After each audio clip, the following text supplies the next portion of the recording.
Hi everyone, जैसा कि आप सबको पता है कि बिहार एस्टेट का जो डिटेल्ड सिलेबस है वो कल हमारे ऑफिशियल जो बिहार की वेबसाइट है, बिहार टेट की जो ऑफिशियल वेबसाइट है उसके ऊपर आ चुका है। तो वो आप सब लोगों ने देख ही लिया होगा। अगर आप लोग भी बिहार टेट से रिगार्डिंग जो है वो प्रिपरेशन करना चाहते हैं तो आज की वीडियो में मैं आप लोगों को बताने वाली हूँ 2 या फिर 3 महीने की एक ऐसी प्रॉपर स्ट्रेटेजी जिसमें बहुत ही कम सिलेबस को पढ़ के और बहुत ही अच्छे मार्क गेन कर सकते हैं। देखिए, ये जो टेट है वो आपके लिए बहुत ही सुनहरा मौका है, क्योंकि आने वाली जो बिहार शिक्षक भर्ती होगी उसके लिए ये आप लोगों के लिए बहुत कंपलसरी है। तो चलिए बिना किसी देरी के हम हमारी वीडियो को स्टार्ट करते हैं। तो देखिए, आज की जो वीडियो है उसमें मैं आप लोगों को बिहार एस्टेट 2023 जो है उसकी एक प्रॉपर जो है वो रणनीति बोले या प्रॉपर जो एक स्ट्रेटजी है उसके बारे में आप लोगों को बताने वाली हूँ कि बहुत ही कम टाइम में आप किस तरीके से इस एग्जाम को जो है वो क्लियर कर सकते हैं। देखिए, सबसे पहले तो मैं आप लोगों को इसके रिगार्डिंग कुछ जानकारी दे दूँ कि ये जो एग्जाम है वो क्वालिफाइंग एग्जाम है और इसको क्वालिफाई करने के लिए हमें कितने मार्क की जरूरत होती है। तो देखिए, हमें 50% मार्क लाने होते हैं, यानी कि अगर आप 150 में से, यानी कि ये पेपर जो होता है वो 150 मार्क का है मान लीजिए, तो अगर आप लोगों के 75 मार्क आते हैं तो आप इस एग्जाम के लिए एलिजिबल हैं। अगर मैं बात, ये तो हो जाती है जनरल कैटेगरी की बात, अगर आप लोग किसी अदर कैटेगरी से है तो उसके लिए 45 हो, ऐसा कुछ हो जाता है, राइट। देखिए, सबसे पहले मैं आप लोगों को इसकी स्ट्रेटजी बताने से पहले इसका कुछ एग्जाम पेपर जो पैटर्न है एग्जाम का वो बता देती हूँ, क्योंकि अगर हमें पेपर का पैटर्न ही नहीं पता होगा तो हम स्ट्रेटजी क्या देखेंगे। तो देखिए, सबसे पहले तो मैं आप लोगों के साथ में डिस्कस करने वाली हूँ पेपर 1 के बारे में कि पेपर 1 जो है वो कौन सी क्लास के रिगार्डिंग होता है। तो देखिए, जो कैंडिडेट्स पेपर 1 को देते हैं वो 9th और 10th क्लास को पढ़ाते हैं, राइट। उनके लिए उनका पेपर किस तरीके से आता है, तो देखिए उनके पेपर में नंबर ऑफ क्वेश्चन जो होते हैं वो 150 होते हैं। 150 नंबर का पेपर जो है वो 150 क्वेश्चन जो है वो उनको पूछे जाते हैं। अब देखिए, ये जो 150 मार्क होते हैं ये आगे दो पार्ट्स में डिवाइड रहते हैं। तो देखिए, सबसे पहला जो होता है वो होता है सब्जेक्ट, उसके बाद में दूसरा जो होता है टीचिंग एप्टीट्यूड और अदर स्किल्स यानी अदर सब्जेक्ट।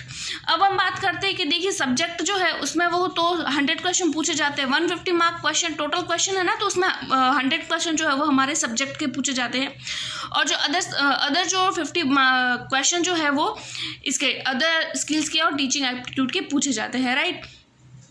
उसके बाद में अगर मैं बात करूँ पेपर 2 से रिगार्डिंग, तो देखिए पेपर 2 का भी सेम ही रहता है। अगर मैं पेपर 2 की बात करती हूँ तो देखिए, पेपर 1 जिस तरीके से 9th-10th के लिए होता है उसी तरीके से पेपर 2 जो होता है वो 11th और 12th क्लास के लिए होता है। इसमें भी 150 मार्क का ही पेपर होता है। दो जो है वो पार्ट्स में डिवाइड होता है। फर्स्ट जो होता है वो सब्जेक्ट होता है, जिस सब्जेक्ट में आप जो है वो टीचर बनना चाहते हैं उसके रिगार्डिंग इसमें भी क्वेश्चन जो है वो 100 क्वेश्चन पूछे जाते हैं। दूसरा जो होता है वो सेम टू सेम पोर्शन जो होता है वो 50 मार्क का ये होता है। बस इसमें जो क्वेश्चन का लेवल होता है, देखिए ये 11th-12th के हिसाब से क्वेश्चन पूछे जाएंगे।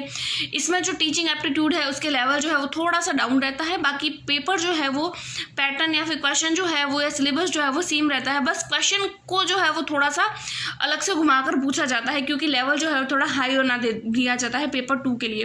तो सेकंड जो इसका पोर्शन होता है वो भी होता है टीचिंग एप्टीट्यूड एंड अदर्स जो होते हैं, तो ये भी हमारा 50 मार्क का होता है।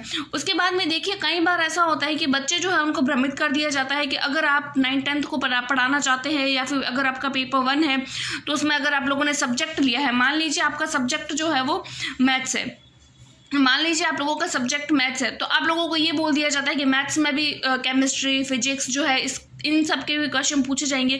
तो देखिए, ऐसा नहीं है। अगर आपका सब्जेक्ट मैथ्स है तो सिर्फ मैथ्स के रिगार्डिंग क्वेश्चन पूछे जाएंगे। अगर आप लोगों के सब्जेक्ट साइंस है तो साइंस के रिगार्डिंग क्वेश्चन पूछे जाएंगे। अगर आपका सब्जेक्ट हिंदी है, अगर आपका सब्जेक्ट इंग्लिश है, तो इस तरीके से आप लोगों को क्वेश्चन जो है वो पूछे जाएंगे। लैंग्वेज वाले पोर्शन की बात नहीं कर रही हूँ मैं, मेन जो सब्जेक्ट होता है हमारा हिंदी इंग्लिश उसकी बात कर रही हूँ। लैंग्वेज की यहाँ लैंग्वेज हिंदी और इंग्लिश के रिगार्डिंग बात नहीं हो रही है, सब्जेक्ट के रिगार्डिंग बात हो रही है, राइट। उसके बाद में अगर मैं देखूँ तो टीचिंग एप्टीट्यूड जो है वो किस तरीके से पूछा जाता है। देखिए, हमें पता है कि ये 50 क्वेश्चन जो है वो टीचिंग एप्टीट्यूड के आते हैं, जिसमें देखिए टीचिंग एप्टीट्यूड जो होता है यानी कि बच्चों को किस तरीके से पढ़ाना है उसके जो है वो 30 क्वेश्चन पूछे जाते हैं। उसके बाद में मैं आप लोगों को बताऊं कि अदर जो स्किल्स होती है वो 20 मार्क की होती है। अब देखिए, टीचिंग एप्टीट्यूड जो है वो तो आप लोगों को समझ आ ही गया होगा कि टीचिंग से रिगार्डिंग जो भी हमारा एटीट्यूड होता है, किस तरीके से क्लासरूम में हमें बच्चों के साथ में ट्रीट करना है, उसके रिगार्डिंग क्वेश्चन पूछे जाते हैं।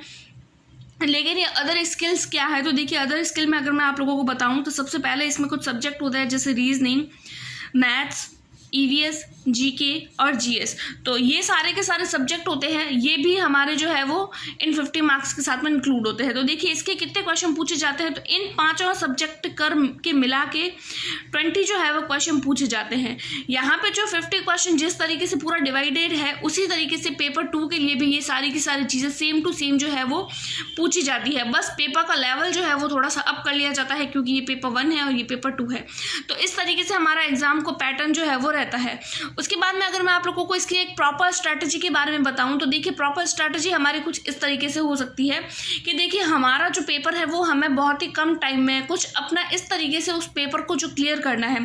तो इसके लिए हमें करना क्या होगा, तो देखिए सबसे पहले तो हमें उसका सिलेबस देखना होगा। उसका डिटेल्ड सिलेबस जो है वो बिहार की जो ऑफिशियल वेबसाइट है उसके ऊपर आ चुका है। आप लोग जाइए उसको एक बार चेकआउट कीजिए, या फिर कहीं ना कहीं टेलीग्राम से आप लोगों को आराम से मिल गया होगा।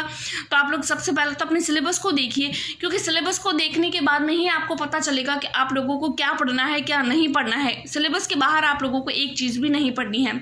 उसके बाद में मैं आप लोगों को बताऊं कि आप लोगों को अपने कंसेप्ट क्लियर करने हैं। जो अगर कंसेप्ट क्लियर कर चुके हैं तो आप लोग उसको अपनी ट्रिक बना सकते हो, ट्रिक के साथ में याद कर सकते हैं, क्योंकि हमें पता है कि हमें कोई भी चीज़ जब हम पढ़ते हैं तो एक बार में याद नहीं रहती है।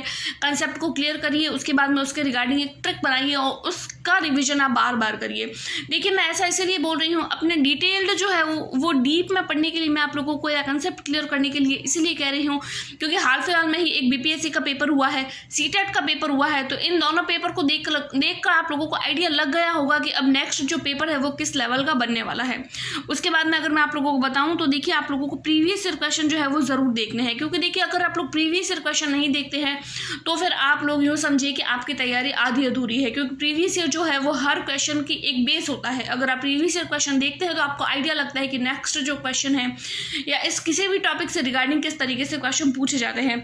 उसके बाद में अगर मैं आप लोगों को बताऊं तो आप लोग एनसीईआरटी पढ़ सकते हैं अगर आपके पास में एनसीईआरटी अवेलेबल है, वरना अगर बिहार से रिगार्डिंग अगर कोई बिहार में कोई दूसरा जो जैसे कि हमारा राजस्थान की अगर मैं बात करूँ तो हमारे आरबीएससी की बुक्स जो है वो पहले चला करती थी। तो इस तरीके से अगर बिहार में भी अगर कोई इसी तरीके की नया जो सिलेबस है वो चल रहा है तो आप उसको भी पढ़ सकते हैं। यानी स्टेट जो गवर्नमेंट की बुक होती है उसको भी अगर आप लोगों के पास में वो बुक्स है तो उसको भी आप पढ़ सकते हैं। उसके बाद में अगर मैं आप लोगों को बताऊँ तो देखिए आप लोगों को हर टॉपिक से रिगार्डिंग एक डीप एनालाइज करना है, उसको डीप स्टडी करना है, क्योंकि बीपीएससी का पेपर जो है वो आप लोगों ने देख लिया होगा। उसी के बेस पर ही मैं आप लोगों को बोल रही हूँ कि आप लोगों को डीप स्टडी करनी होगी। उसके बाद में अगर मैं बताऊं देखिए आपने सिलेबस देख लिया, कंसेप्ट पढ़ लिए, प्रीवियस ईयर लगा दिया, एनसीईआरटी पढ़ लिए, ट्रिक्स बना दी, डीप एनालाइज भी कर लिया, लेकिन सबसे ज़्यादा जो मेन बात होती है हमारे सिलेक्शन के लिए वो होती है हमारा टेस्ट। देखिए हम सब कुछ कर लेते हैं बस टेस्ट नहीं देते, तो टेस्ट देना बहुत ज़रूरी है। अगर आप इन सबको पढ़ के और टेस्ट देते हैं तो आप लोगों को एक वो हौसला मिलता है कि हाँ मेरे टेस्ट में एक मोटिवेशन मिलता है अगर टेस्ट में अच्छे मार्क आते हैं।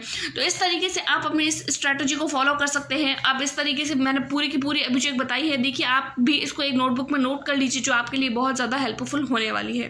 होप्स आपको मेरी वीडियो पसंद आई होगी। मिलते हैं अगली वीडियो में, तब तक के लिए टेक केयर, बाय बाय।